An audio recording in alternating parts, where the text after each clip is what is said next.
BSF Kashmir frontier हुमामा Budgam में रोजगार मेला मुनक्किद किया गया। प्रोग्राम में एमओएस होम अजय कुमार मिश्रा मेहमान खसूसी थे। उन्होंने 132 नौजवानों लड़के और लड़कियों में ऑफर लेटर्स तकसीम किए। उन्होंने कहा कि सरकार कश्मीरी नौजवानों की बेहतरी के लिए पुरज़्म है और नौजवानों को नौकरियां फराहम करना सरकार की अव्वलीन तरजीह है। इस मौके पर बीएसएफ कश्मीर के आईजी के अलावा कई दीगर अफसरान भी मौजूद रहे।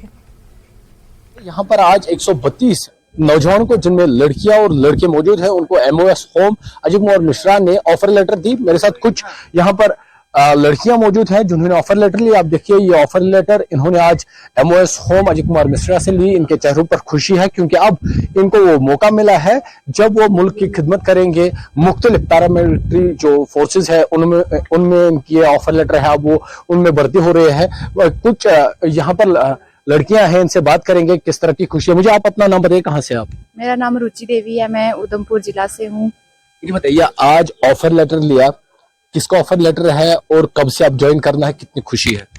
मेरा ऑफर लेटर SSCGD के थ्रू जो सिलेक्शन हुआ है SCISF पोस्ट में हुआ है और इसके लिए मैं बहुत खुश हूँ। कब से आपने ये इसके लिए कोशिश की थी और चूंकि आज मेहनत रंग लाई है? ये हमारे फॉर्म फिल हुए थे नवंबर